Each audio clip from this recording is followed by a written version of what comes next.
Bonjour à tous, c'est Karine. On se retrouve pour une nouvelle vidéo de nos jeux du mois. Donc pour ma part, j'ai reçu plusieurs jeux. J'ai reçu Quickshot, c'est un petit jeu de 3 à 7 joueurs. Alors en réalité, c'est plutôt de 5 à 7 joueurs avec des bots pour remplacer les joueurs quand on joue en dessous de 5. Il y a également une variante solo et un mode 2 joueurs qui fonctionne de la même manière avec des bots. Et le but, ça va être de chacun s'éliminer. C'est par le même auteur que Love Letter. Ensuite, on a Faraway, que vous avez dû entendre beaucoup parler. On vous en avait parlé d'ailleurs sur notre chaîne, parce qu'on avait eu l'occasion d'y jouer à Paris et Ludique. Et c'est un jeu qu'on avait beaucoup aimé. Donc on a reçu un exemplaire pour pouvoir vous le présenter. Et surtout, beaucoup y jouer. On a déjà fait 3 ou 4 parties, je crois. Il me semble que c'est ça. Un jeu qu'on apprécie beaucoup, dans lequel on incarne des aventuriers et on va faire une frise devant nous. Puis on va reprendre à l'inverse, donc on va poser toutes nos cartes, on en pose 8, et on revient dans l'autre sens. On regarde la 8e carte, est-ce qu'elle fait des points, puis après la 7e, etc. C'est très astucieux, je vous en reparle après. J'ai également reçu là, très récemment On the Road. Je ne saurais pas vraiment vous le présenter, je n'ai pas encore joué. L'idée c'est d'avoir qu'on ait un groupe de musique et on va passer de festival en festival pour nous faire connaître et gagner en réputation. J'ai également reçu Dossier criminel, un jeu d'enquête, comme vous voyez encore tout neuf. Je n'ai pas encore eu le temps d'y jouer. Alors j'ai vu qu'il devait être pas trop long, voilà, c'est pour 2 heures, donc c'est plutôt pas mal, comme ça je devrais pouvoir réussir à le caser.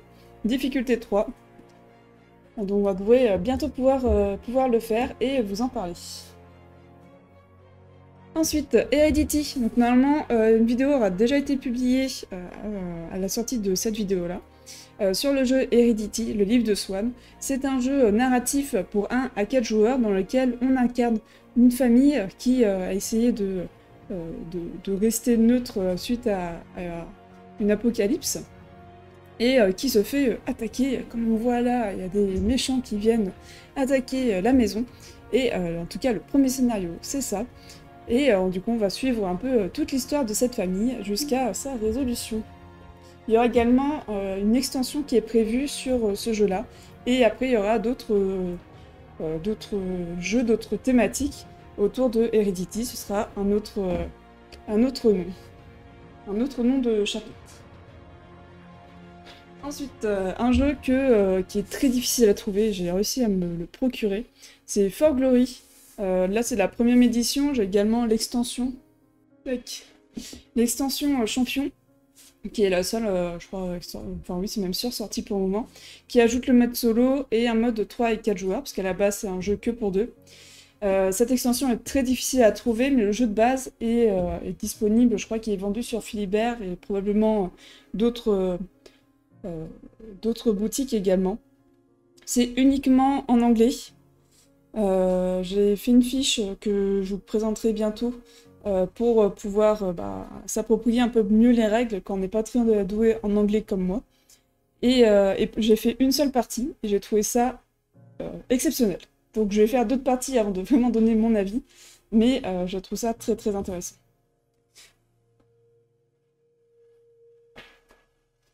Et enfin, j'ai reçu un dernier jeu qui prend toute la place. Air Postal, donc on va être des pilotes du tout début de l'aviation. Et on va devoir faire des exploits en parcourant la carte. Il y a des endroits qui sont plus difficiles à parcourir que d'autres. On va transporter des personnes ou des marchandises qu'on va pouvoir déposer ailleurs pour gagner de l'argent. On va pouvoir faire des améliorations, on va pouvoir changer d'avion. C'est vraiment très complet. Et je vous en reparle pas directement parce que du coup c'est un jeu pour lequel j'ai déjà fait. On a fait une partie avec Aurélie, donc à 2. Je vais faire également une partie en solo. Je pense que je vous le filmerai. Et pour la première partie, alors il faut savoir, il y a le temps d'assimilation des règles, etc. On a trouvé le jeu très sympa. Aurélie était un peu plus bloquée dans ses déplacements, alors que moi, j'ai tout de suite pris en main le jeu et je me suis baladée, j'ai beaucoup aimé. Pour moi, c'est un peu une amélioration des aventuriers du rail, pardon, qui est, je trouve, très bon, mais assez simplé, assez simple à jouer, et tant mieux, hein, ça a sa catégorie de joueurs. Sauf que du coup, bah, moi, ça m'intéresse beaucoup moins. Et du coup, dans Air Postal, on a un peu les mêmes sensations, on doit parcourir, etc. Ce qui change beaucoup, c'est qu'il y a très peu d'interactions dans Air Postal, en tout cas à 2 joueurs, peut-être qu'à 4 il y en a un peu plus, mais on ne va pas vraiment se gêner, à part en prenant les cartes que l'autre veut, ou en prenant l'action que l'autre veut. Ça reste assez rare, en général on joue un peu tous dans notre coin, donc c'est vrai que si vous aimez beaucoup l'interaction, à 2 joueurs, en tout cas je précise bien 2 joueurs parce que j'ai pas joué à 3, j'ai pas joué à 4, l'interaction est assez limitée puisqu'on commence dans des zones différentes. Voilà pour Air Postal. Ensuite, Heredity. Et ben, comme vous avez pu le voir, j'ai fait... Alors, j'allais dire une partie, mais j'ai fait 6 parties de ce jeu, mais que du premier scénario, parce que j'ai eu plein de problèmes techniques pour tourner la vidéo, donc j'ai recommencé pour pouvoir le montrer. Donc pour le moment, j'en suis toujours au chapitre 1. Je vais essayer de faire la campagne assez rapidement, parce qu'en général, moi j'aime bien voilà, finir les campagnes et passer à un autre jeu. Et du coup... Normalement, je devrais vous faire une vidéo pour tous les scénarios, sauf si j'ai trop de problèmes techniques et que ma malédiction sur Heredity n'est pas levée. Il n'y aura qu'une vidéo. Mais voilà, là, mon intention en tout cas, c'est de vous partager ma campagne sur la chaîne de YouTube. Heredity, bah, du coup, je vous l'ai déjà un peu présenté, mais si on retourne la boîte, on a du coup nos personnages, donc il y en a 4. Il me manque un sur la bonne d'ailleurs, il manque le vert. Chaque personnage a ses actions, on a 3 actions par tour. On peut faire différentes actions, on peut regarder quelque chose, discuter avec quelqu'un, prendre un objet, se soigner, se déplacer. On peut également utiliser les objets, là par exemple il y a une arme, on peut utiliser l'arme contre nos agresseurs qui sont ici en blanc. Le jeu se déroule en 5 chapitres, comme c'est indiqué là, et entre chaque chapitre, on va avoir notre progression qui est sauvegardée par moyen assez ingénieux et pas trop embêtant. L'une des grandes spécificités d'Heredity, c'est cette ligne de temps qui va évoluer au fur et à mesure de la partie. On va devoir résoudre des événements, ça va faire arriver des méchants, etc. Et on a un seul moment, on peut faire notre tour de jeu, donc il faut essayer d'être bien organisé pour survivre. Une autre particularité d'Heredity, c'est que vous pouvez très bien commencer à 4 joueurs et puis finir votre campagne à 1 joueur. Quand on est à 4, on joue chacun un personnage. À 3, on joue chacun un personnage et le dernier est géré collectivement. À 2, on prend 2 personnages et tout seul, on prend les 4 personnages. Donc voilà, si jamais vous avez une bande d'amis, vous dites bah, tiens, ça peut être sympa et qu'au final vous faites que le premier scénario, le jeu n'est pas perdu, vous pouvez le continuer à 2 ou tout seul si vous voulez connaître la suite. C'est assez bien pensé là-dessus. Donc, dossier criminel, je n'y ai pas joué. Je n'y ai pas joué. For Glory, bah, comme j'ai un peu spoilé déjà dans la première partie, c'est pour moi vraiment un excellent jeu que je ne peux que vous recommander. Malheureusement, c'est comme je vous l'ai dit. Alors, j'ai joué que en solo, je précise, mais bon, en duo, j'ai pas trop de doutes. À 3 et 4 joueurs, les règles sont différentes, donc là-dessus, je ne me prononce pas. Mais en tout cas, en solo, il est vraiment, vraiment tellement bien. C'est un deck building qui est très équilibré, qui nous permet d'avoir une panoplie d'actions et de rejouabilité entre chaque partie qui est impressionnante. On va avoir... Est-ce qu'il y a des trucs d'ailleurs? Je vais très bientôt vous faire une vidéo dessus parce que pour moi c'est ma découverte là, de fin d'année. J'ai un peu peur de tout renverser. C'est pas grave. Hop, je changerai après. Donc on a nos gladiateurs, hein, forcément, For Glory gladiateurs. On a leur matériel qui est extraordinaire. C'est la version premium. La boîte est très chère aussi. Hop, je vais ouvrir la boîte. Alors je précise, il y a un insert dedans qui n'est pas de base dans le jeu. Donc ça c'est ma fiche que je m'étais faite pour le mode solo, 3-4 joueurs, que je vais bientôt vous mettre à disposition. Je vais vérifier déjà qu'il n'y ait pas d'erreur. Donc les frais de règles, on s'en fiche.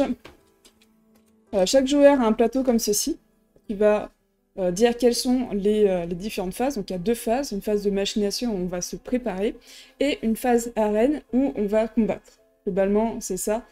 J'essaie de faire une présentation rapide, mais ce jeu, pour le moment, pour moi, est une très très belle découverte. Donc j'ai J'ai très hâte de vous le présenter. On a des cartes. Ça, c'est les champions. C'est avec l'extension les champions. Voilà, chaque joueur va avoir un champion qu'il va pouvoir améliorer ou utiliser comme n'importe quel gladiateur. On a 3 marchés, qui sont des marchés dynamiques. Au cours de la partie, ça va bouger. Donc là, oui, c'est les gladiateurs, du coup. Donc on peut recruter, qui ont chacun des caractéristiques spécifiques. Là, il y a 2 d'attaque, 1 de résistance, de vie, et 2 d'agilité. L'agilité va nous permettre d'avoir l'initiative en combat. Et je vais pas montrer aussi, mais chaque gladiateur a également une capacité spécifique. Il y aurait beaucoup à dire sur ce jeu, comme ça va prendre toute la vidéo. On a également une partie commerce et Sénat, qui vont nous permettre d'améliorer notre économie et d'avoir des personnes influentes pour qu'on puisse recruter de nouveaux gladiateurs. Et une partie tactique et réaction qui vont nous permettre, pendant la phase d'arène, de nous protéger ou d'attaquer le joueur adverse pour essayer de remporter le combat. Il y a un mode solo qui apporte énormément de cartes. C'est ces 2 paquets-là. Donc voilà, tac, et ça. Et le mode solo se joue assez simplement, parce que quand on va retourner une carte, on va voir dans quelle phase on est, soit la phase de machination, soit la phase d'arène en combat, soit une réaction à l'une de nos attaques qui est en bas. Donc il y a beaucoup d'icônes, mais en vrai c'est très clair. Après quelques tours, on a compris les icônes. Et franchement, c'est très très bien fait et assez compliqué à gagner. On a du matériel incroyable. Donc ça c'est pour celui qui a la faveur du public. Des pièces en métal. Des glaives en métal aussi. Hop. Et en dessous, on a encore d'autres cartes. Les arènes, sur lesquelles on va combattre. Et que si on l'emporte, on gagne l'épée ou la carte. Et également le deck de départ de chaque joueur. Qui est composé de 14 cartes, il me semble. Avec l'extension. Je précise bien que c'est avec l'extension. L'extension apporte pas mal de choses. Et pour moi, elle est vraiment presque indispensable. Parce que rien que les bénédictions, qui sont les petites pièces bleues là, permettent de changer déjà pas mal le jeu en ajoutant un peu plus de stratégie. J'évite d'en parler trop, je vous en présenterai de toute manière dans tous les cas. Ensuite, hop, on va revoir Faux Glory. Power pareil, j'ai déjà un peu vendu la mèche. Pour moi, c'est un jeu d'ambiance. Même pas un jeu d'ambiance, mais on peut y jouer avec pratiquement tout le monde. À partir du moment où on a déjà joué un peu à des jeux d'ambiance et que ça accroche un peu, on peut assez facilement passer à ce jeu-ci. On va du coup avoir des cartes qu'on va placer devant nous. Oh bah ça c'est le bordel. Hop. Tac. Je vous en parle après. Comme ceci. Avec des informations différentes. Donc déjà on a des numéros de cartes. Je vais revenir après. En haut à droite, on va voir les ressources que nous rapporte la carte. Donc là, elle nous rapporte une pierre, je ne sais plus comment elle s'appelle, et là, un chardon. Et en bas de la carte, on va avoir les objectifs, les points de victoire que ça va nous apporter. Ici, ça indique que chaque chardon rapportera 2 points. J'ai simplifié les choses parce qu'en réalité, si je pose 61, qui a également un chardon, et 29 après, quand on va faire le décompte final, donc quand on aura les 8 cartes, on va retourner toutes les cartes et révéler que la dernière. Ici, j'ai qu'un chardon, donc ça me rapportera que 2 points. Ensuite, je révèle celui-ci, et si j'ai fait la condition ici, je gagnerai 17 points. Mais vous voyez que j'ai gagné que 2 points avec celle-ci, alors que si je fait l'inverse, comme ceci, et que je retournais, donc celle-ci me rapportera, suivant les conditions de victoire, je retourne celle-ci, et elle me dit pour chaque chardon, ça me rapporte 2 points de victoire. J'ai 2 chardons, j'ai donc 4. Donc le placement va être vraiment intéressant. Et toutes les cartes ne sont pas comme ça. Il y en a qui ont des conditions. Là, il nous faut 4 chimères à la suite de cette carte pour emporter 17 points. 17 points, c'est vraiment beaucoup. Ici, c'est en fonction de la couleur des cartes, etc. Si je pose, donc j'ai posé mon 27 au tour d'avant, ce tour-ci, je pose 61. comme la valeur est supérieure à la précédente, je peux piocher un sanctuaire. Et le sanctuaire, il me servira un peu de bonus, il va servir tout au long de ma partie, il n'est jamais retourné. Donc c'est des cartes très intéressantes. Mais en général, le jeu va faire en sorte qu'il va vous obliger à jouer un peu les grandes cartes d'abord, puis après les petites cartes. Et du coup, vous n'allez pas avoir de sanctuaire. C'est à vous de jauger ce qui est le plus intéressant pour vous, mais du coup, c'est assez facile à prendre en main, et puis pour faire des scores, c'est pas aussi simple que ça. Là, moi, mes scores, au tout début, j'avais fait 40, 70, et là, on avait joué à 6. Alors, on a joué à 3, à 2, à 3, et à 6. Je crois que c'est ça. Il me semble que c'est ça. Et ça joue très bien aussi à 6. Et du coup, ma dernière partie, j'ai fait 82.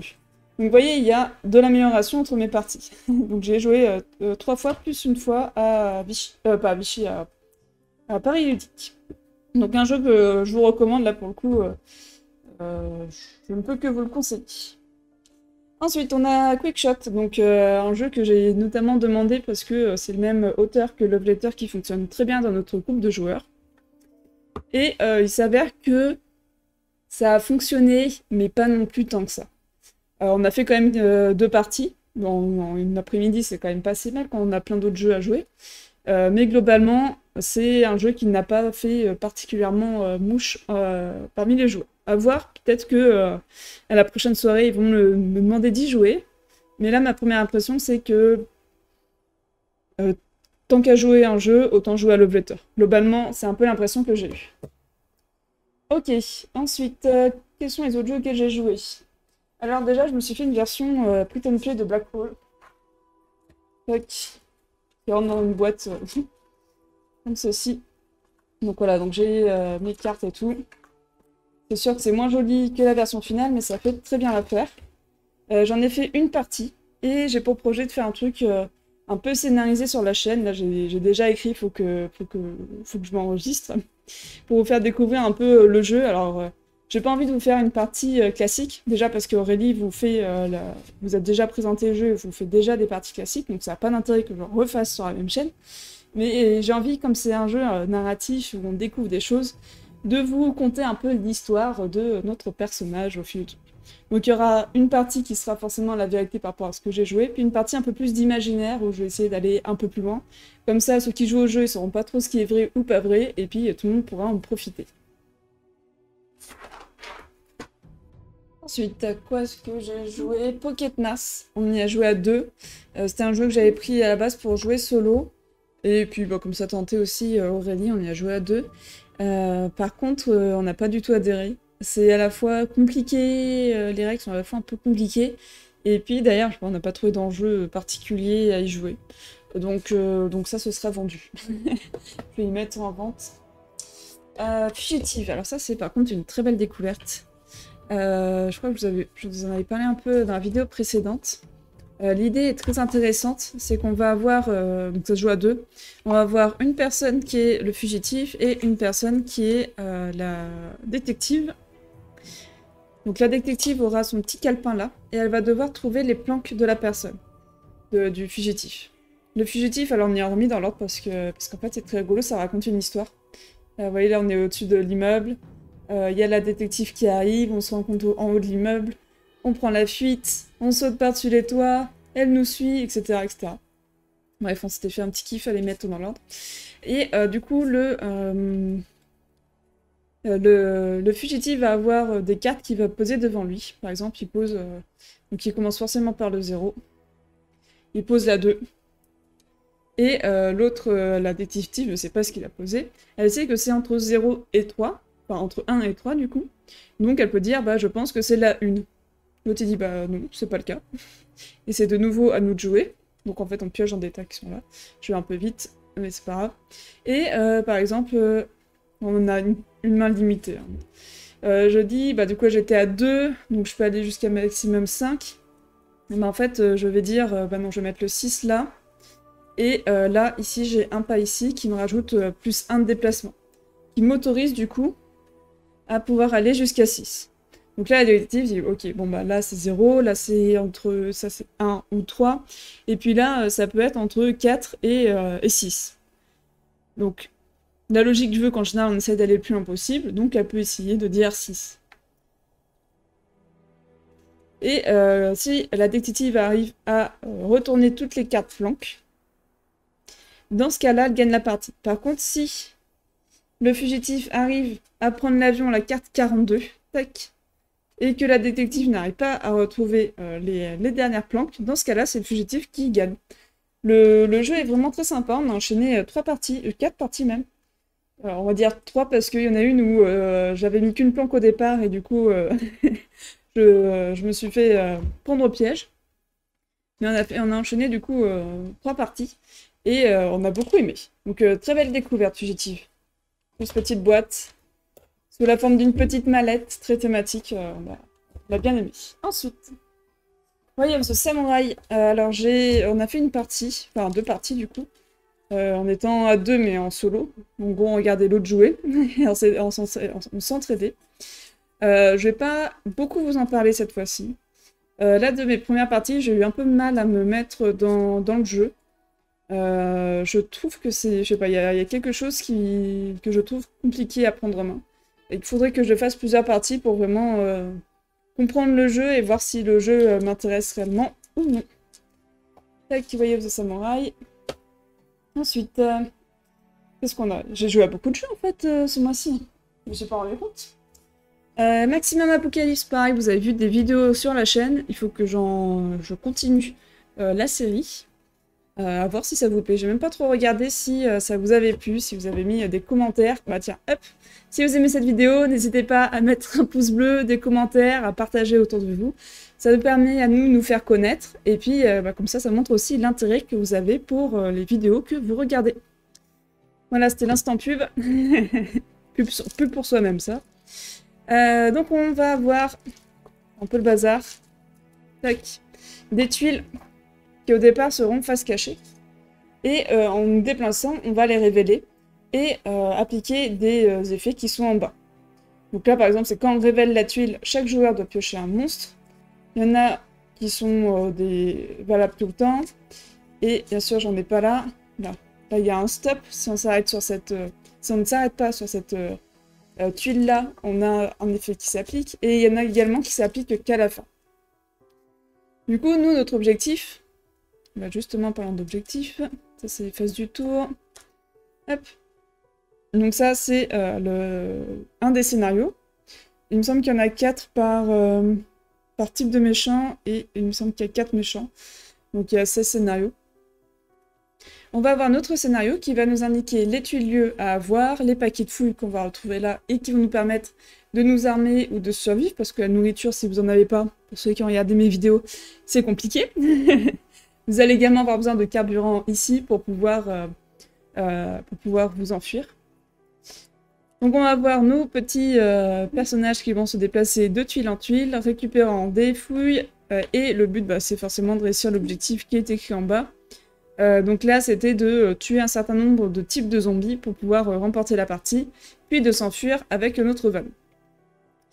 Au niveau des... Donc on a déjà plein de personnages, donc on a le vétéran et son chien, la chirurgienne, la mécanicienne, le chasseur, le pistolero et le pompier. Et nous avons également du coup 4 types de monstres, les zombies, les mutants, les aliens et les robots. Je vais assez vite, je vous invite à regarder mes vidéos de partie pour découvrir un peu plus le jeu.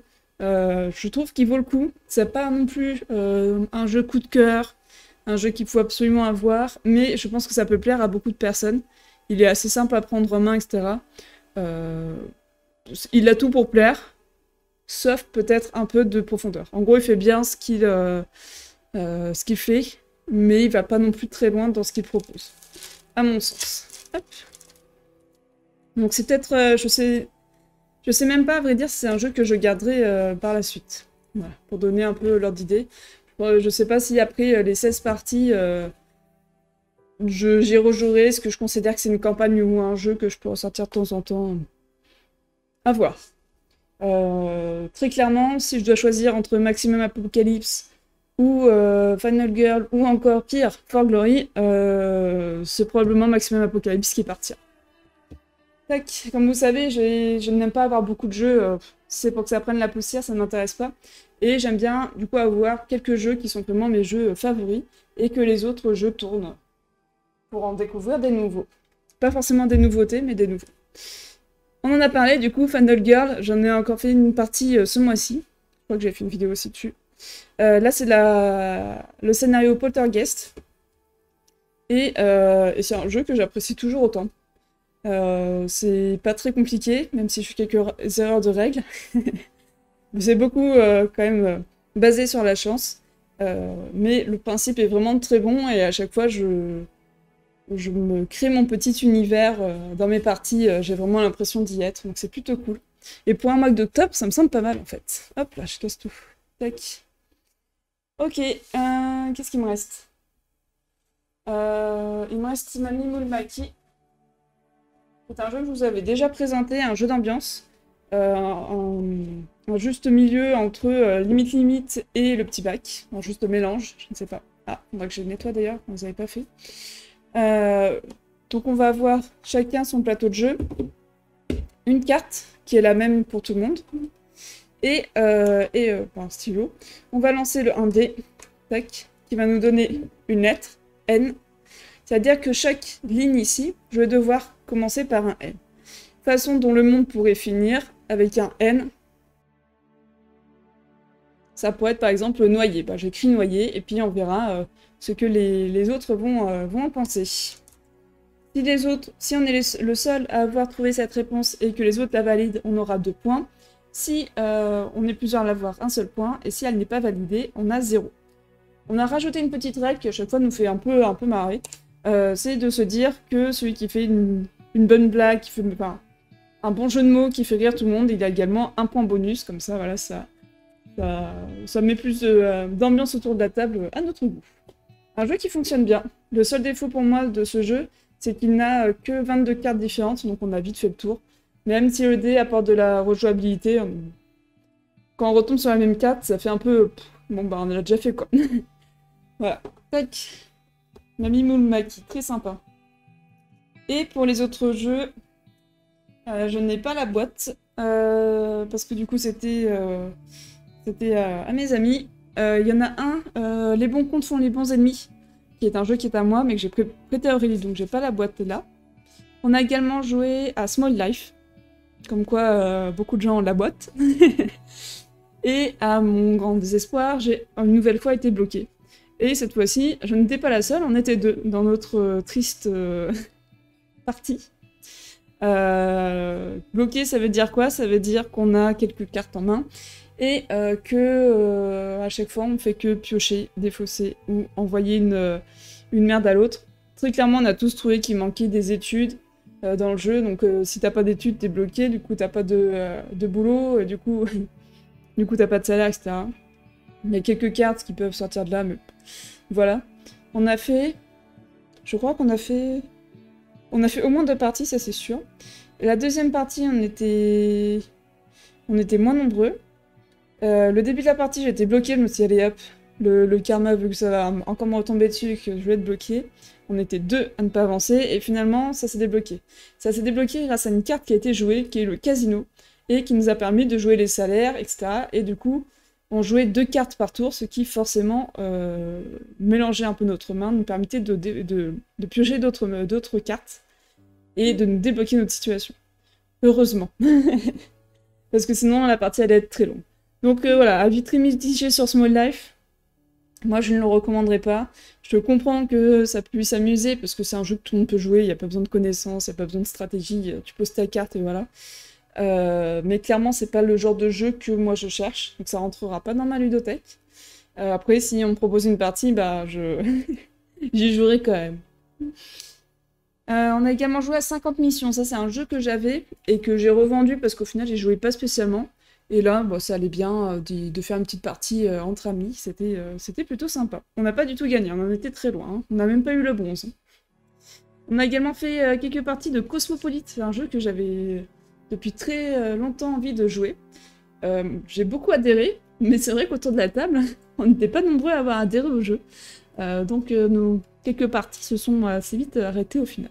Bon, après, c'est des parties que je joue assez vite, donc ça va. Je pense qu'on était trop nombreux pour Cosmopolite, au final, les cuisiniers se faisaient un peu chier. Et en dernier jeu, on a joué à Lâche pas la savonnette, qui est un jeu pour adultes, où on va jouer des cartes qui vont s'influencer les uns les autres.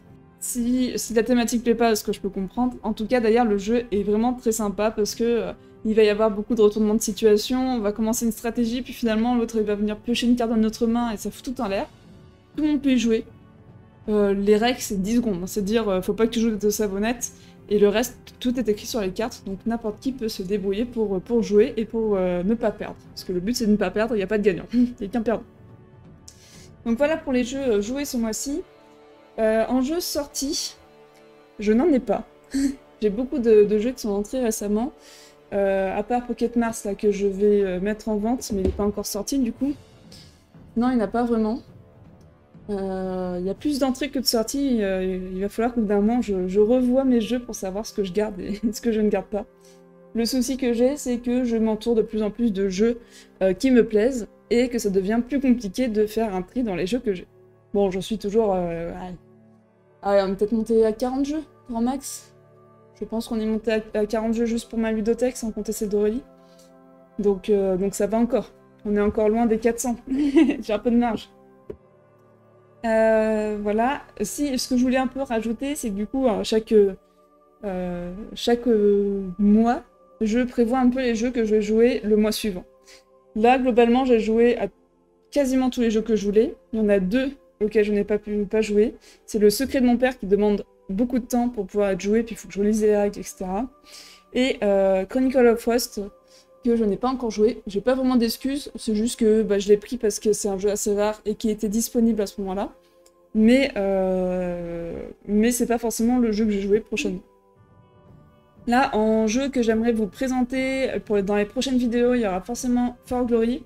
On va continuer Heredity. Il faut également que je vous présente Air Postal, le jeu d'aviation.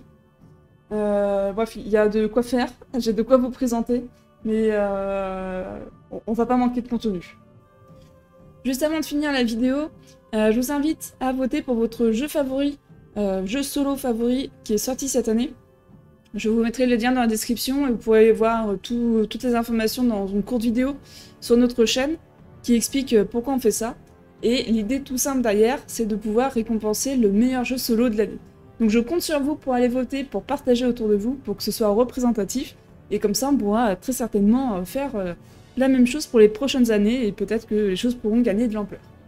Je vous remercie en tout cas beaucoup de nous suivre. C'est vraiment super l'aventure qu'on est en train de vivre. On a dépassé 1300 personnes qui nous suivent sur YouTube. C'est extraordinaire. Merci beaucoup à vous. Et puis je vous dis à très bientôt pour d'autres vidéos, d'autres projets. J'ai plein d'idées en tête et je compte sur vous pour nous soutenir dans notre démarche. J'espère que ça vous plaira. A très bientôt et en attendant, amusez-vous bien.